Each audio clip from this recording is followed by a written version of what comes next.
Hello and welcome to an all-new episode of Anime Brain Freeze. We are your half-dead hosts. I am John. And I'm CC, and this is the show where we review all the anime series from the previous season we did and didn't watch start to finish. Today, instead of snakes on a plane, we got zombies on a train for you, and sadly, we have to kick some mutts into the trash. I say sadly, but at least Hirohiko Araki would probably appreciate this. But first, John has some news for us.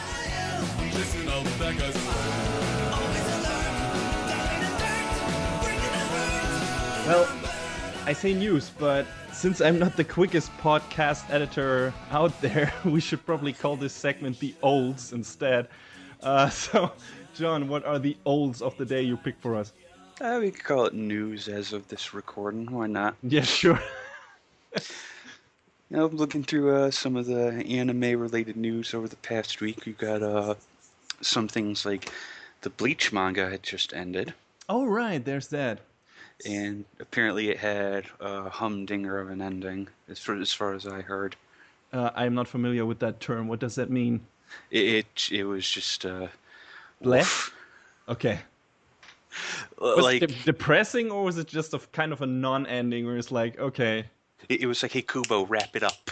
Oh, boy. Well, to be honest, like, the wrap-up of the fight against... what's his face? Big bad guy from the first half of Bleach. I don't even know. I watched like 10 episodes of the show and didn't even touch the manga, so... It's been too long. Anyway, big bad guy. Like, the final fight against him already felt like, well, here comes Deus Ex Ichigo and saves the day. Okay. That was really a letdown for me. Like, Aizen Sosuke, right.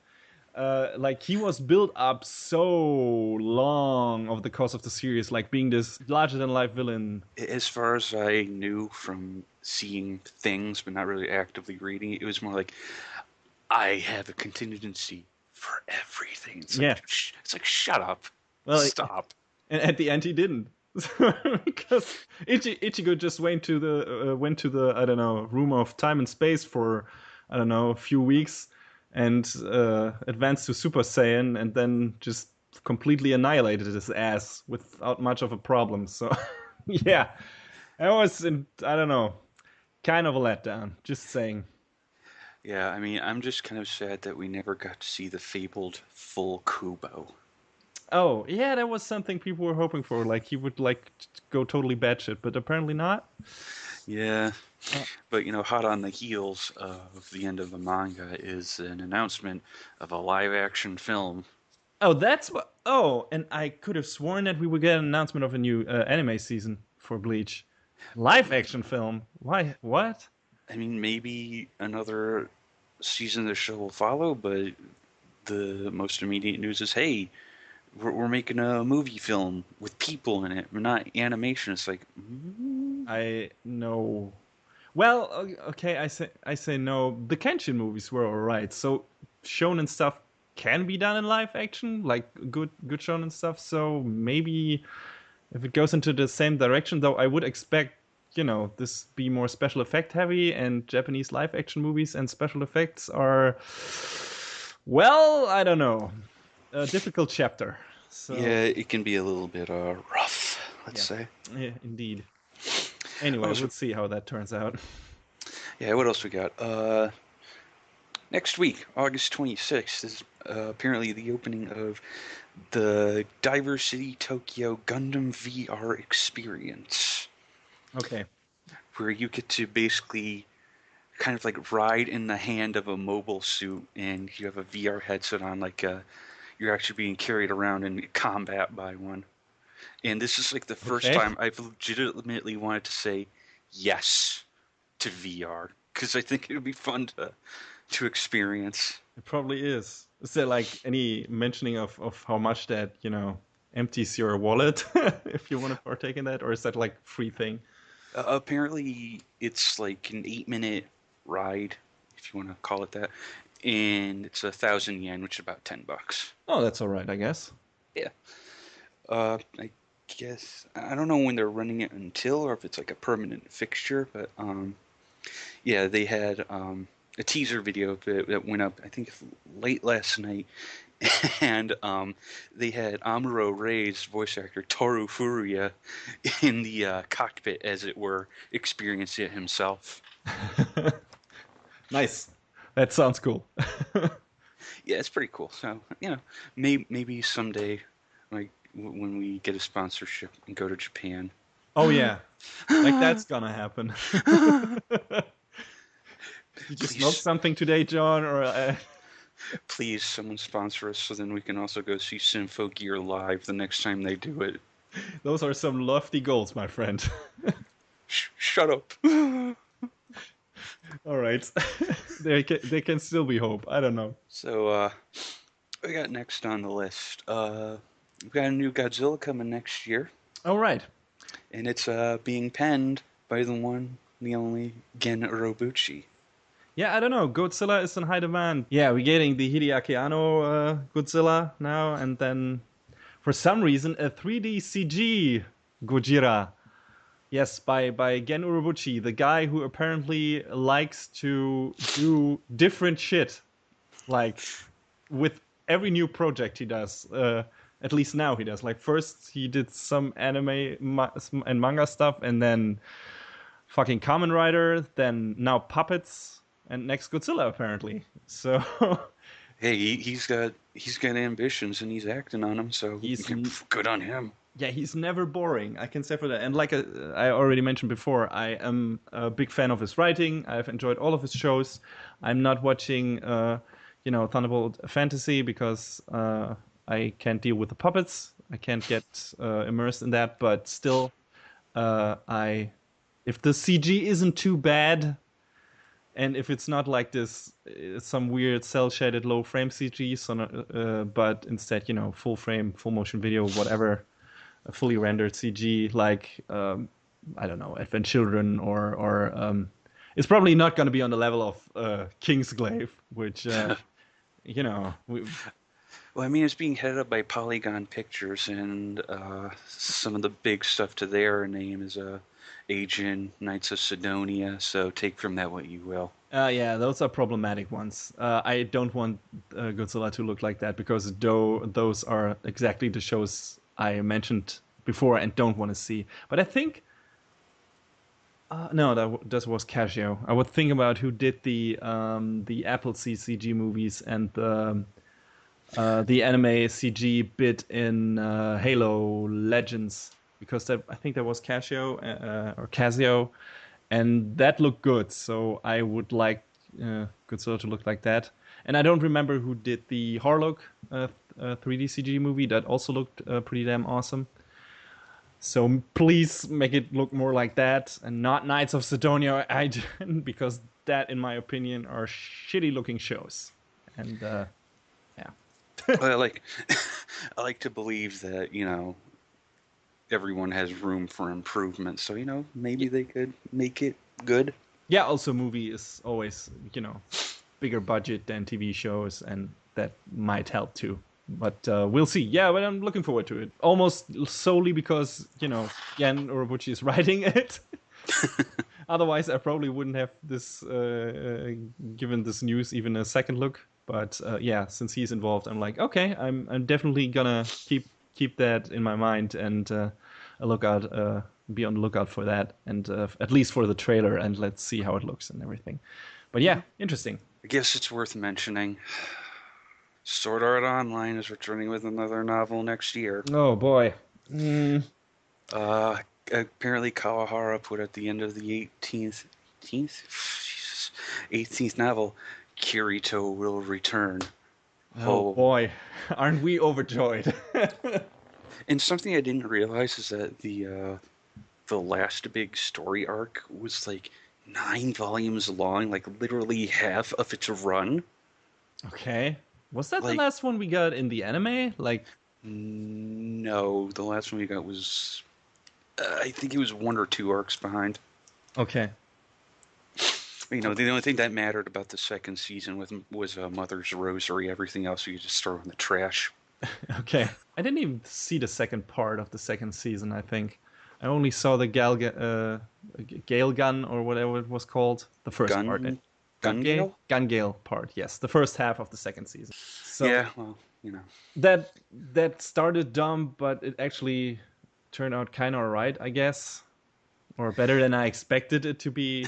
But yeah, I dropped it after that. I didn't finish up, although I heard that some parts of the second half were decent too. So Yeah, I mean, I don't know. I just figured I'd mention this, not out of any sort of obligation or like for the franchise, but I'm sure someone out there's looking forward to more of the same. yeah, well, I always assumed there would be more Sword Art Online coming because the series is a success, I would say. So, and a lot of people like it for some reason, and yeah, so Kawahara, if only you put that level of effort into Excel World so that your goddamn feature-length movie was in half recap. I'm still a little salty about that. Can you tell? no, it was Good. super subtle. I still will forever refer to that as being the buddy complex effect. Oh Because yeah, much like another Sunrise series, Buddy Complex, it was like, hey, it's coming back for a second season. Hold on. We're cutting it down to only two episodes. Sorry. yeah, that was a rush job if I ever saw one. Really disappointing. I like Buddy Complex, and the wrap up it got was it was really interesting because when the first series ended, it was like, oh shit, and now the real story begins, and then And then nope, nope, you get about it's 40 over. minutes. It's the same thing that happens with Excel World Infinite Burst. Your expanded story is another 40 minutes. Yeah. And mind you, Excel World was a 40 minutes out of an 80-minute feature. Like, excuse me, I need to go flip a table. Well, don't hurt yourself. At least not over that. I'll make it a small table, like a tray. All right. I suppose it's worth mentioning. 7 Arcs. The dudes what done made Nanoha and a whole bunch of other fun stuff. Dropped a new PV today for their upcoming show, Idol Memories, and because I'm just so willing to jump into the idol hole, as it were, Mm-hmm. it's either that or the light novel hole. It's one or the other. You're You know, also a Nanoha fan, right? well, yes, and they kind of took back the second season of Nanoha Vivid from A1 because woof, Mm-hmm. So I've heard. Yeah, the woof. quite spotty in terms of quality, right? Oh my god, Nanoha Vivid, the first season looked so bad. It's like, what?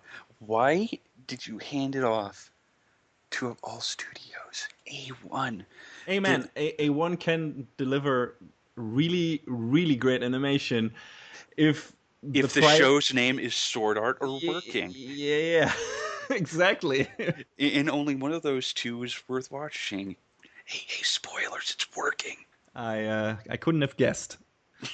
Anyway, yeah, I guess so. You're looking forward to that, right?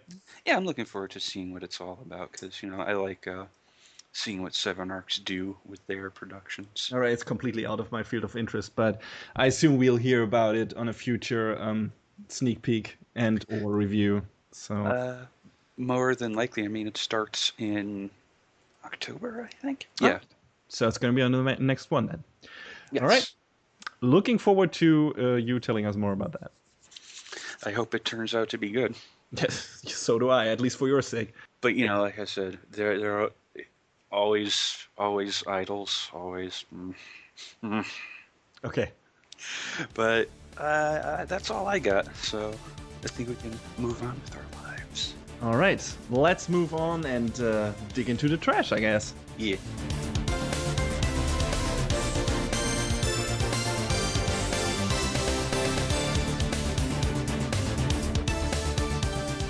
So, we have in the trash stash today a little something called Bungou Stray Dogs. Mm-hmm. It's an adaptation from a manga of the same name. It's all about this guy, Atsushi Nakajima. He saves this man from wanting to commit suicide and joins with him to become an armed detective.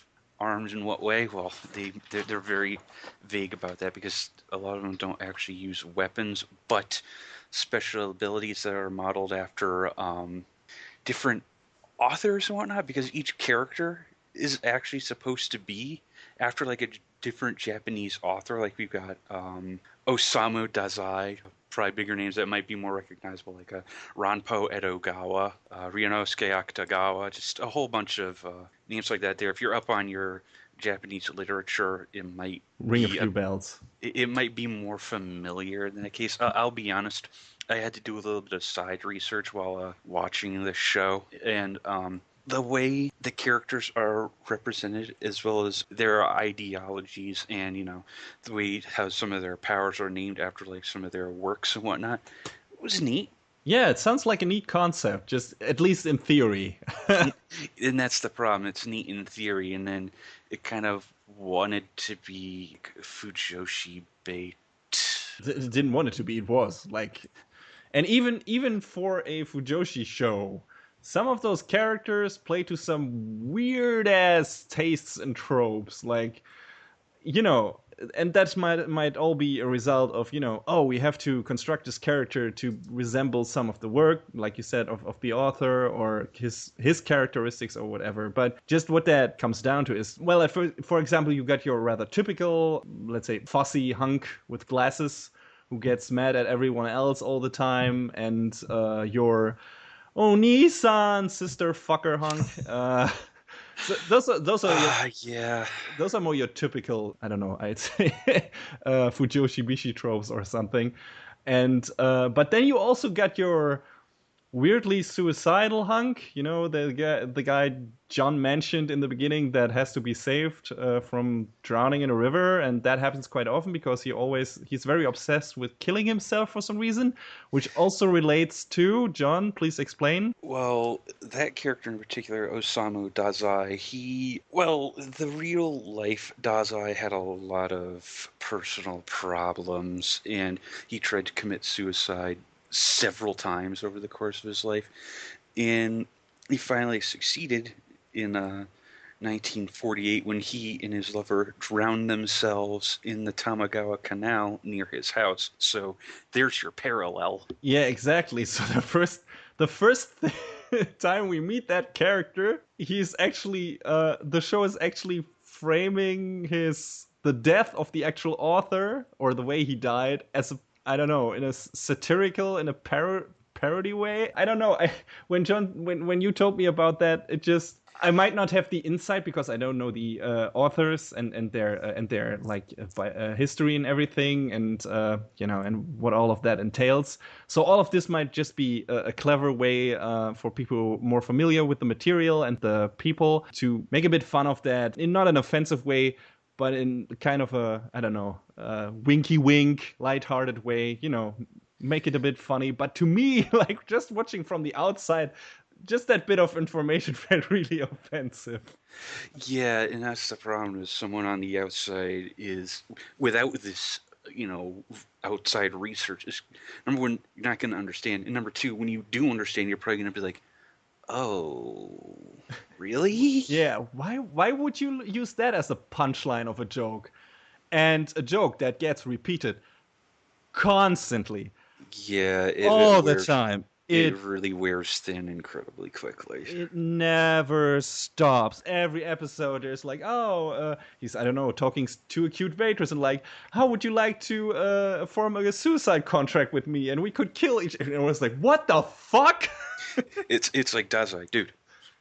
Yeah, that was really, really weird. Like, especially his character was really off-putting to me. And again, I don't mind, if you use that kind of story setup for clever comedy, but the comedy in this didn't feel particularly clever. It was like this one-note joke that got played out in every episode and got, like you said, got really old really fast. And a lot of those characters have like these weird kinks and traits that get repeated and emphasized over and over. Like I said, the glasses guy, he yells all the time, always look at his notebooks. There's some weird word plays that are made on his behalf and everything. And yeah, so I guess, again, that's part of, the linking the characters to the specific authors. But in the show itself, and if you don't have the background and know, this is referring to that, that's funny, it just feels kind of annoying and random most of the time, and overplayed especially. Yeah, a lot of these character tropes left me kind of mostly confused at times and annoyed. Yeah, the character you're referring to, Kunikita, Mm. they drew less parallels with his character. They kind of pointed out, one of the lady characters was actually his real life lover. Mm. One of his lovers, because apparently he got a divorce and remarried later on in his life. But yeah, I mean, the parallels they try to draw, while neat, just kind of fall flat without the understanding of what it is they're trying to do. And even then, I still don't quite get what they're trying to do half of the time. Yeah, I would really like to. I doubt we have anyone in our small dedicated listenership who is familiar with the works of the corresponding authors. But please, if you know at least a few of these authors or one and watch Bungou Stray Dogs, please shoot us an email and tell us how you felt about the show. Like, did you appreciate the humor? Did you get something out of it? Was there like some clever reflective comedy in there that cleverly satirized a lot of the author's work and everything in depth? Yeah, I really like to know if there's like some hidden depth in that show that just went over our heads because we are not familiar with the author's work that are maybe satirized in this show. I feel like to get a full grasp on it, I probably would have needed a few pages of cliff notes on the side. Yeah, but even without the lack of understanding, if you are not familiar with the works of the people the show draws its references from, it has some other missteps that put me off, and mostly it was just like this weird, sometimes really bizarre mix of comedy and serious action that for me made it feel more like the show didn't know where it wanted to go. Like the tone tends to be all over the place. It starts, more heavy on the comedic side of things. Putting comedic in quotes here because I didn't find anything in that show to be funny. It's like they tried to juxtapose comedy with seriousness, but they couldn't. Yeah. They couldn't find a way, so they just kind of like, hey, write this in. That looks good, right? Yeah. It's like these really, it most of the time felt like these really hammed in moments in Full Metal Alchemist, especially in Brotherhood, where you got like this super serious fight setup and everything, and then someone makes a joke about Ed's height, and he freaks out, or something like that, and feels totally out of place in that specific moment. The problem is here it happens all the time, like in this show.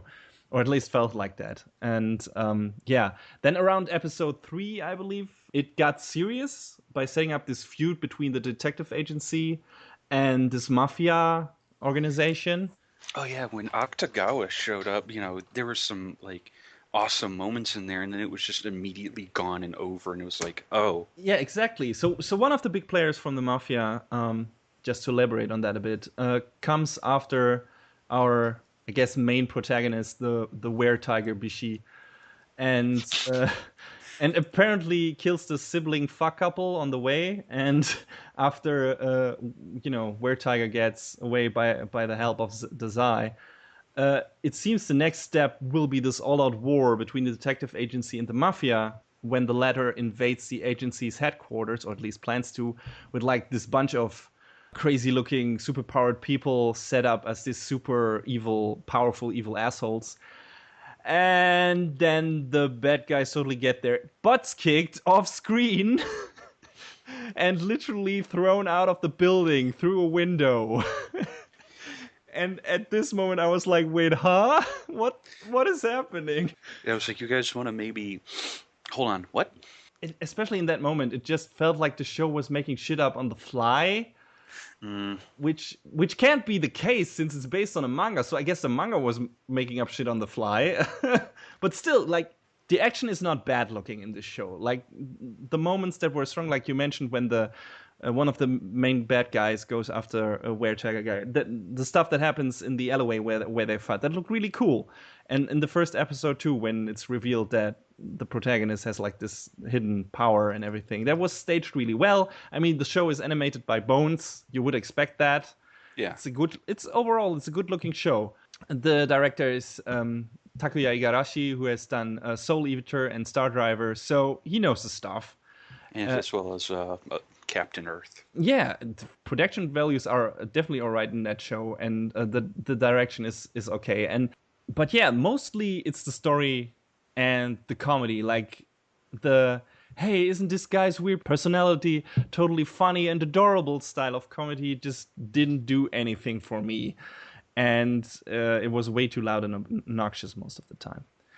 And yeah, so and the references flew over my head, so the show had nothing going for it after like the action fell flat. Like after the show throwing this weird anticlimax I mentioned before right in my face, that basically killed all the anticipation for any possible future action bits, which I had up to that point, because they might all just turn out to be setups for a mediocre punchline, like in that specific case. And I didn't want to waste any more time on that.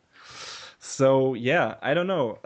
I would put it in the trash. I would not recommend this show unless you are maybe familiar with the authors it's referencing and maybe can get something out of the comedy bits. And even then, they're probably too shallow to really entertain. John, you made it through more episodes than I did, but apparently after that weird thing with the non-invasion of the agency, nothing really happened that made you stick with the show either. So, like, looking at my Hummingbird account, I watched 8 episodes and I don't remember anything past that one part, so it really left an impression on me. Well, that sums it up nicely.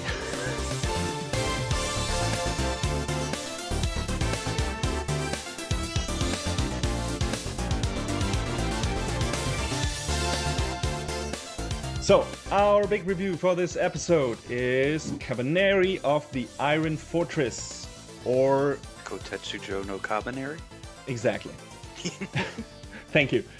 In a fictional, steampunky version of feudal Japan, I guess, the country is overrun by zombie-esque beings called Kabane. People live in towns surrounded by giant walls. Doesn't all of that already sound kind of familiar? Nah. And these towns are only connected through railways because, like, the parts between the cities and towns, they're like free roaming Kabane, and it's too dangerous for people to venture there by foot or anything else. And the things riding on those railways are these giant train behemoths. One of them being the titular Kotetsujo, or Iron Fortress. And yeah, people travel mostly around in that. They're not completely safe, but at least they deliver some protection against the attacking Kabane hordes.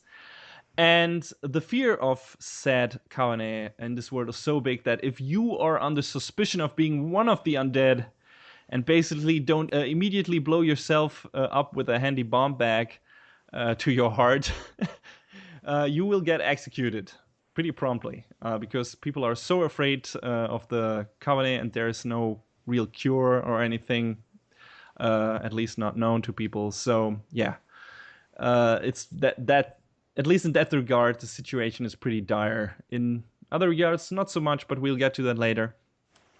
So one of the protagonists of the show, Ikoma, is not content with the situation, understandably, and he actually tries to change things for the better. He analyzes that Kabane meat and tries to find out how the infection that is spread by Kabane biting people, how that infection is actually spread, and how the disease that turns people into Kabane is actually how it actually works. So he comes up with a theory on how to stop the infection. He very quickly gets a chance to test out his theory, because in the first episode, his town gets overrun by Kabane, and he gets bitten. And yeah, he gets himself into this weird contraption where he stops the blood flow to his brain, and that apparently stops the infection, at least in a way, but unknowingly turns himself into a Kabaneri, which means he is now this half Kabaneri, half human vampire thing that needs to drink blood to stay alive. And he also is, kind of has superpowers and is kind of immortal in a way. So all the traits that you would assume come with some form of zombie or zombieism or vampirism. Anyway, all this is being revealed to him by a girl called Mume, who is a Kabaneri herself.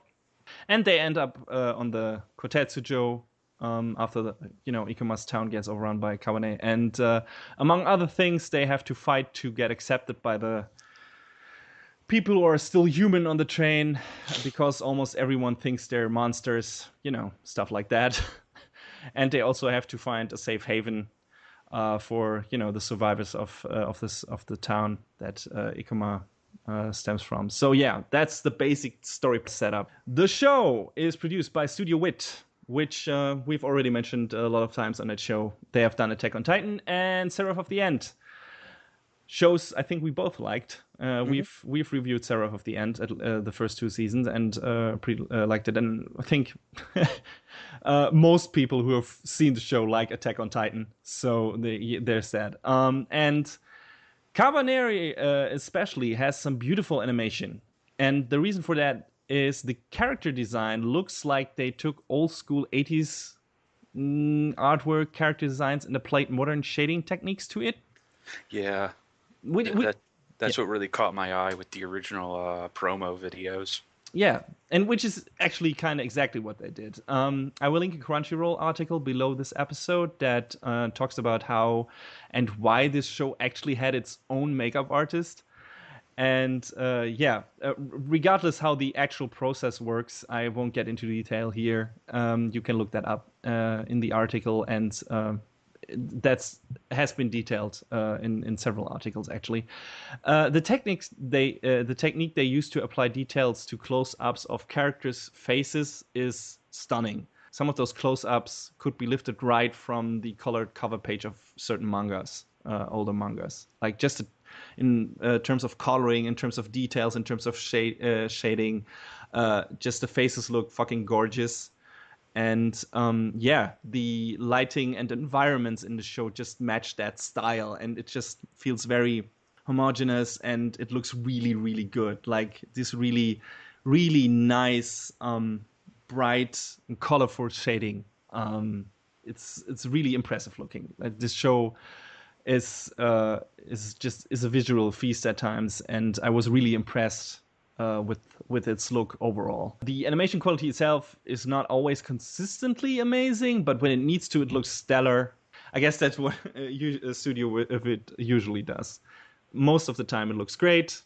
Not always, but when it needs to, it looks fantastic. So there's that. I mean, they're willing to put in the extra work. Though, oh yeah, when they need to. The important moments look great, and that's if you don't have an even budget and you have to take some shortcuts, you would want to be the good looking episodes, the ones where something interesting happens, and that's also what that show does. So yeah, great stuff. It's directed by Tetsuro Araki, again, Attack on Titan. He also did Guilty Crown and High School of the Dead. And if that does tell you anything, just from those 3 titles, it should tell you that subtlety is not his thing. What a resume. Yeah. And just like his other stuff, Kabaneri is very loud and in your face. And if you like your loud emotions, Kabaneri is for you. If you don't, it maybe isn't. It's just as loud and screamy and in your face, just like Attack on Titan is, even more so in parts, I feel. And sadly not as justifiable from a character writing standpoint, but we'll get to that in a minute. But yeah, it's a very broad, it's a very loud show, and not so subtle with its messages and everything. And yeah, just in terms of direction itself, let's say the action and everything, and when the budget is there, it looks stunning, just like with the animation. Great framing and everything, great direction overall. Definitely one of the high points of that show. I like his style. I don't like all of his shows, but he knows how to make a scene work and how to make it dynamic and entertaining to watch. There's a lot of neat stuff to look at in this show, and I would attribute a lot of that to him. So yeah, good work, I guess. Um, it's written by Hiroshi Seko, who did a lot of stuff on Seraph of the End Season 2. And he also did some episode scripts on Attack on Titan. And he worked also on Panty and Stocking and Terror and Resonance, which are some, pretty different shows, I would say. Apparently an episode of Kill la Kill as well. Yeah, exactly. So he's done pretty different stuff. I haven't seen Panty and Stocking. A lot of people don't like it, I've heard. Terror and Resonance is a really mixed bag. It starts really strong and then just... Yeah, it kind of ends with a whimper instead of the bang that it should. Yeah. It just keeps on driving over that cliff, and then the scream while it falls into the ocean gets quieter and quieter, and you don't hear the splash. So still don't know where I would rank Kabaneri. The writing is pretty much on a constant down curve, I would say. I had higher expectations of Terror and Resonance because it was a Watanabe show and everything, and was more disappointed with how that turned out at the end than I was with Kabaneri, because, I don't know, Kabaneri pretty quickly made it obvious that it was a dumb action show, and I didn't have to expect more from it, even more so than Attack on Titan. And so maybe that's the reason why I wasn't too disappointed. I was disappointed in certain regards, but not so much that I would say like I was as disappointed as I was with Terror and Resonance. So maybe I would still rank Kabaneri over that in terms of the work he did. Music, Hiroyuki Sawano, one of my favorite composers in anime and games. He has done Xenoblade Chronicles X, and yeah, I know people have been bringing this up, but I know he's kind of a one-trick pony when it comes to his style, but goddamn, I like his style so much. This weird mix of pop synth with high orchestral sound and everything, and the male and female vocal artists used in his the ending songs and opening songs he composes and he puts also in the show. I just like it. His music can bring out a lot of great emotions in certain scenes. It didn't work so well in this show, but that's mostly attributed to the writing. But the music itself is still great, and I love his musical style and his composing to death. So if it's not your thing, I can totally understand it.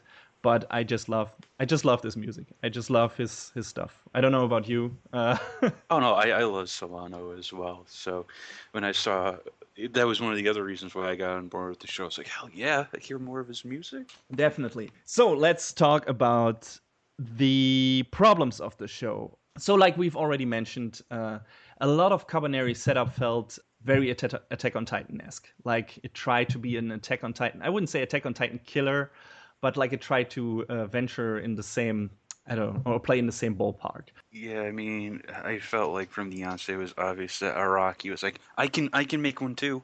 Yeah, you got your post-apocalypse stuff, people isolated in cities surrounded by giant walls. You got a protagonist who wants to fight the monsters and kind of ends up becoming one himself. You got your superstition, your controlling government with its secret agendas and everything. You got your steampunk. So a lot of those themes and setups feel very familiar if you've watched Attack on Titan. But while Kabaneri is, in my opinion, paced a bit better than Attack on Titan in certain parts, it never reaches the emotional heights Titan does, in my opinion. And the action, while great looking, doesn't have as many showstopper moments either. I don't know if you felt the same. Yeah. So some of that can be attributed to the cabinet not being as scary as the Titans, in my opinion. I didn't know if you felt like that too. Like they don't feel like this overwhelming power that humanity is like almost completely hopeless and powerless against. I mean, they kind of paint it that way at first just because they don't have the means to like permanently put them down, or at least they seem to imply that at the beginning. Yeah, because Yeah. Ikoma makes his like jet bullet gun thing, and it's suddenly like, oh, we have the power to fight back. When later on, it's like, oh, hey, guess what? There's already people doing this sort of thing. It's like, oh, Yeah, exactly. It just comes down to that, like this first town we encounter Ikoma in and everything. It seems to be a bit under-equipped and not being able to handle a full-on invasion of Kabane that good. But later on, when you get to other cities, unless people act like complete idiots or assholes for some reason, humanity seems to have a rather decent grip on the whole zombie situation. I don't know. Maybe minus the rather itchy trigger fingers when it comes to possible Kabane candidates. mm, You know, the all too rash judgment when it comes to, you know, you maybe being bitten and everything and then getting executed. Aside from that, like, humanity is not like, okay, there's this one town, and if Titans would just, you know, invade all the way to town and kill everyone, humanity would be done for. It's like, okay, there are some towns here and there who have like a real good system in place to deal with possible threats. There might be some innocent victims, you know, killed on the side, but humanity will survive this. Like, it's an unfair society. Like, people, innocents are killed, but humanity overall might survive this mm. situation. So it doesn't feel as threatening. It doesn't feel as, I don't know, as apocalyptic and as thrilling as a setup of Attack on Titan does. At least not in the details.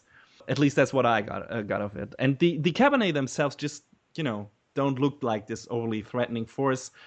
Some some of the stuff looks downright goofy, like when they attack the trains at mass and just fucking get plowed over by the Iron Fortress, and this weird CG, little small CG bodies just get thrown through the side.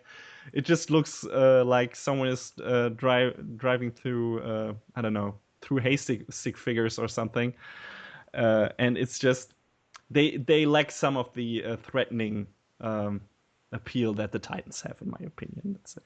Well, I think it was with the Titans because they were Titans. They were so much bigger in scale, Yeah, as opposed to humanoid zombies. and But they try to compensate that in Kabaneri by, you know, making it always like this huge horde of Cabernet that is just this should be this overwhelming force, right? There's like a yeah, mass of bodies that a lot of people might not be able to handle. But then, like you said, later on in the show, you get so many people who are equipped for one reason or another to deal with this kind of threat, and you can handle this kind of mass zombie infestation. So I don't know. Like I said, the threat level never felt as high as in Attack on Titan, and the despair and everything that comes with that never was that big.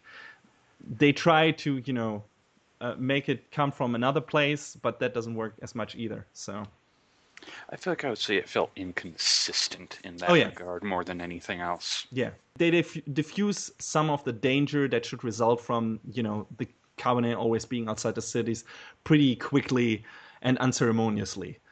Just to make some people look like badasses or set up a different threat or like that. So while the Titans in Attack on Titan are always like the main basic threat for some reason or another, the Cabernet themselves are not the biggest threat in Kabaneri for some reason, for one reason or another.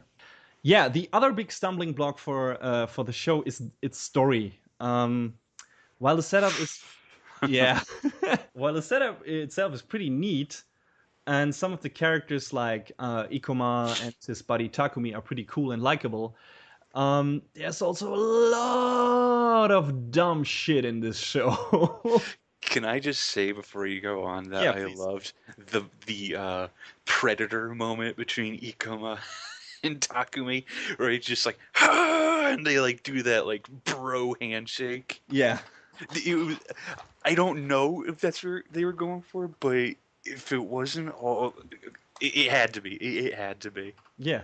I mean, like I said, those two, and we got other likable characters too, like the the princess who is in command of the Tetsujo, she's pretty cool too, and her bodyguard, while a bit gruff, is also kind of turns out later to be kind of a cool character. He's an asshole in the beginning, but he, Yeah, we warms see up. that he is actually kind of human. Yeah, unlike some other people on the show. And Hmm. yeah, like I said, probably the most sympathetic and cool characters are Ikuma and Takumi, and they got some pretty development as far as that goes. And the girl that looks after the kids, I forgot her name. She's also pretty cool, and yeah.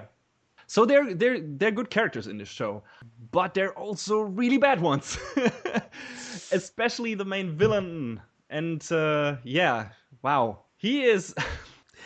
An asshole? Yeah, not only that, but he's got a kind of a dumb motivation, or the way it's written, it feels really dilettante and I don't know, half-assed.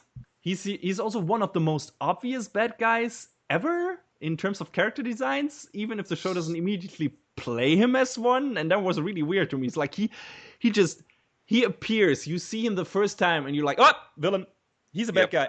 Yep. He's totally the bad guy, and I would expect the show to immediately go there, but for one or two episodes, they're still like playing it like, he might be actually a faceted, cool character, or maybe he's conflicted, or no, he's a total asshole. They, they, He they try to make him sympathetic, and they can't. They just no. can't. No, he's the worst trash. He's a super asshole, like in so many different ways. Why would you even try to make him sympathetic or show that he had the show tries to give him a reason for what he does, but it comes to across more like, I don't know, like he's a spoiled emo child or something that can't get over himself. And yeah, he is mostly an asshole.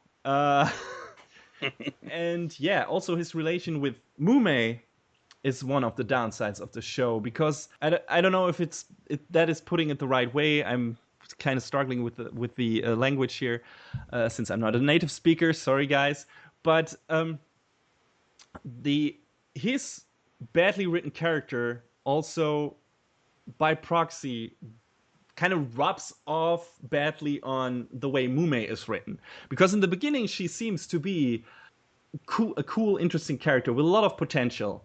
Like she, first off, we see her. She comes like across like this really strong, strong-willed character who got her shit together, and she knows how to fight, and she like literally beats Ikuma into shape, and tells him, "Here's what's what, and this is how you survive, and this is what you have to do, and don't be such a pussy," and stuff like that. She's basically this show's version of Levi from Attack on Titan.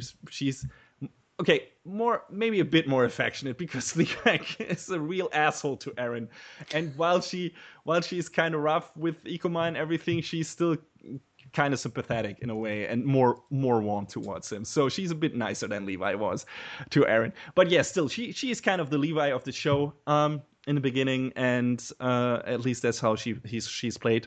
And yeah, she got her shit together. She knows what she's doing, but unlike Levi, she's also seems to have like this a bit too eager side to her when it comes to prove herself and to get right into the heat of battle and everything. So that seems to be her flaw in the beginning, and you learn why that's the way it is, and the reasoning for that should have been much better written. It felt really flat for me, and most of that comes down to the reason of that being her connection to the main bad guy of the show. It really doesn't play out well, and I mean, I guess you could spin it that her reasoning was warped because of Biba. yeah, definitely that's the main problem, because like I said, she's played as the strong character in the beginning, and while I don't mind her while I don't mind her being written as, oh, she has actual flaws, and that's interesting. I mean, she has actually a weak side, and she's too overeager and everything. Those are all interesting parts. The problem is the reasoning behind that, and why she is that way, and how that kind of gets resolved, because it kind of doesn't. And I'd have to go into heavy spoilers to explain that well, but which I don't want to do. I still don't want to give that away. It felt really weak to me, and I think the worst treatment she gets is by the end, when she gets pretty much turned into a literal plot device for Yeah. the story that comes out of the main guy, realizing his ambitions and everything and putting his evil master plan into motion. It's not quite on the level of an endgame character assassination of a female protagonist as we got in, let's say, Planetes, but it's up there. And I found it to be pretty disappointing. Just in terms of her character alone, like I said, the villain is already. I gave up on the villain when I saw when I saw him the first time, and the show didn't immediately play him as a villain. It's like, God, come on, guys.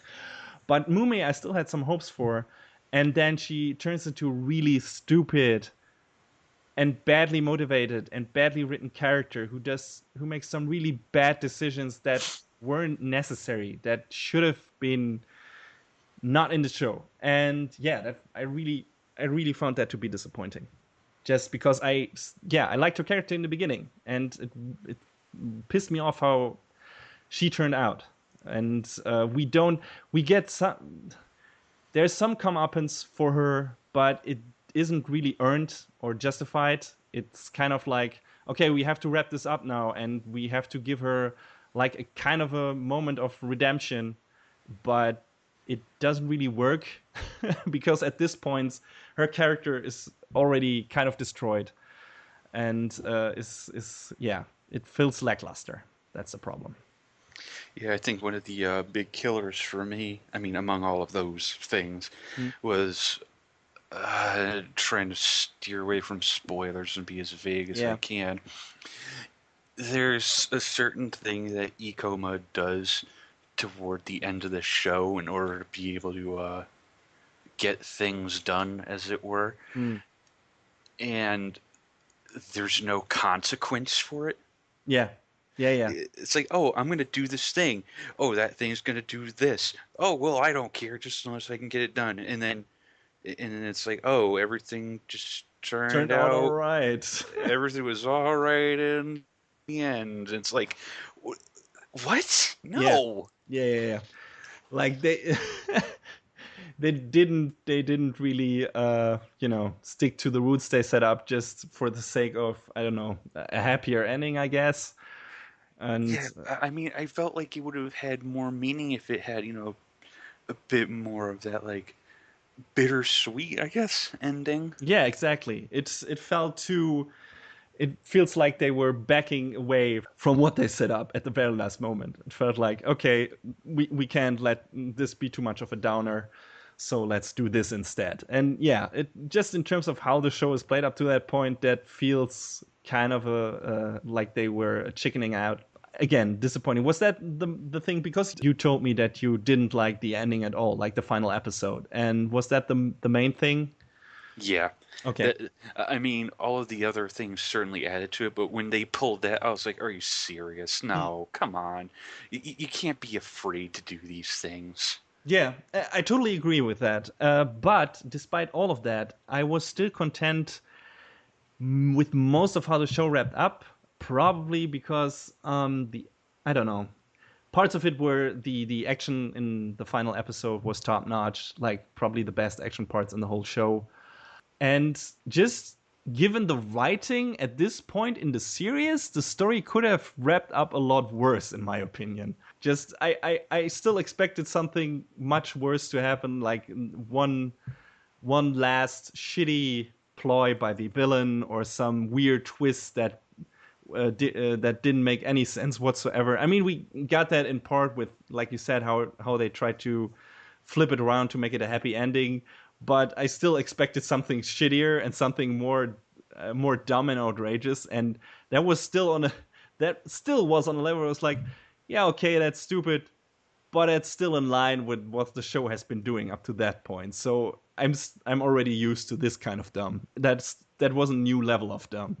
So I guess I wasn't too put off by it, and I still was kind of content with how the show wrapped up. Although I have to say, I still had to laugh out loud at how the show badass up Ikoma in the end, and how forced that felt. Like, even for this show, he literally looks like a different character at the end, like a completely different character. It's like, okay, now his character is completely turned around and he has to look the part, so fucking make him the super badass that he was always meant to be. And I was like, what? Yeah, it was kind of. No, it wasn't kind of. It was really goofy. Yeah, it was felt really forced. But still, I enjoyed the final episode despite all its shortcomings. And I guess by the end, while I in the beginning expected Kabaneri to give us more of an interesting story like Attack on Titan did, by the end or from the halfway point on, let's say when the villain Biba was introduced, which is a stupid fucking name by the way. Did Because, you notice, speaking of that, every character only has one name? There's no like family or last names, oh yeah, you're right. which I don't know if that's something really worth mention or worth pointing out, but it was a thing that happened. It's like everyone only has one name. Oh, huh. Well, I can't speak for anyone else, but since the villain is an asshole and his name is Bieber, maybe his first name is Justin. I don't know. So that would make a lot of sense. Also, that was the thing every time his name got mentioned. That was the thing my brain immediately went to. And there's like this weird theme song of a podcast I listen to. Every time they talk about some stupid shit Justin Bieber did, he got his own theme song, and part of the lyrics are "Nobody fucking needs you because you're a little cunt." And I was like, "Yep, that fits the show right here." That totally fits this character as well. And maybe I'll play this music at the end of this episode because it's really appropriate for this character. Like you can put that in the background. Actually, it was always every time that character appeared on screen, it was running in my head in the background as background music. And drowning out Sawano's score. Like I said, definitely when Bieber was introduced, that show was like I wasn't left with any hopes of the story being anything even close to what Attack on Titan delivers. So I was like, okay, this is gonna be a dumb action show, and it's not gonna get any better. So I'm just gonna take it as that at face value. And still, it disappointed me in some ways, but yeah, not as much as as it could have, I guess. And I still left it with a kind of okay. It's not Titan, but it's still not a super bad action show. It's if you like great looking art design and cool action and can stomach some pretty dumb story developments and character writing, I still say give it a chance. I mean, the action beats are great, the animation is itself is great, and just for the visuals alone, in my opinion, it's worth checking out the show. I mean, it's not a long one. Did it 12 or 13 episodes? And yeah, that's a pretty short time investment for if like I said, if you don't mind your dumb action shows, give it a chance because it looks really good and it's still entertaining. There will be some moments where you like probably rest your head in your hands and like, was that necessary? But other than that, I still had a good time with that show. And don't take it too seriously. Don't expect too much good story, even if the show makes it appear like it will offer you that in the beginning. But trust me, it won't. Still, it's one of the better shows I watched in the past seasons. It's a stupid action romp. I can't probably say anything more about it. And it leaves itself open for a sequel. I'd watch it. I don't know about you. I don't know, maybe. Because, I mean, while I don't, like, forwardly and totally dislike it, it was not without its problems. And I mean, the ending really, I feel like, just killed it for me. Okay, I can totally understand that. And it probably did for some other people too. It, like I said, gets really dumb and frustrating in a lot of ways by starting from the halfway point, just in terms of how certain characters act and everything. Yeah. So, and some of the stuff is just goofy and dumb. But, and I mean, I'm all for goofy, but, I gotta draw the line in the sand somewhere. Yeah, like I said, I can totally understand that. But if you can see past that, if you can see the goofy and dumb parts, and you want to see some cool action stuff, you will get that out of the show. I don't know. Just in terms of sequel talk, its possible popularity might have been a bit dampened by it being an Amazon Prime exclusive in the West. And Amazon doesn't know how to advertise its exclusives to the right people, like, at all. Yeah, it did seem like there was a severe lack of advertisement. So I don't know if there is even a high enough demand for a second season. We'll see. I don't know how it did in Japan. Like I said, I wouldn't mind it. I would watch it, albeit with a lot lower expectations than I had at the beginning of the first season. Because like when I watched the first 1 to 3 episodes, I was really hyped for this show, and a lot of other people were like, "This could be as big as Attack on Titan. This looks amazing, and the characters are cool, and the story could be really good." And then later on, nope, it definitely won't be that. But it's a short, entertaining show, and if you're in the mood for some dumb action, some dumb, really good-looking action, I'd say give it a chance. John, do you have any final words you want to throw at the listeners to wrap up this review? I guess just don't go into this with super high expectations. I mean, I feel like I tried not to because it looks like I said, Araki just wanted to be like, hey, I can do Attack on Titan as well, except with more steampunk, and actually setting it in Japan instead of, I guess you could say Attack on Titan is like Western Europe. Yeah, pretty much. But yeah, that's kind of how I felt beginning to end. And I didn't, like I said, I didn't outwardly hate it, but it has some rough humps to get over. Yeah, definitely. Justin Bieber, nobody fucking needs ya. You wanna know why? I'll tell you why. 'Cause you're a little cunt.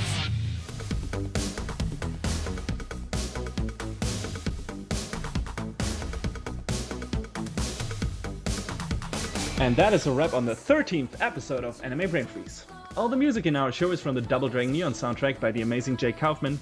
Please go to vrt.badcamp.com and check out his awesome work. You can find us on YouTube, Facebook, Twitter, iTunes, Stitcher, SoundCloud, and animebrainfreeze.com. Leave us a comment any way you like, or send us an email to animebrainfreeze@gmail.com. Thanks for tuning in. We hope you had a good time, and please join us again on our next show. Adios. Take care, everybody.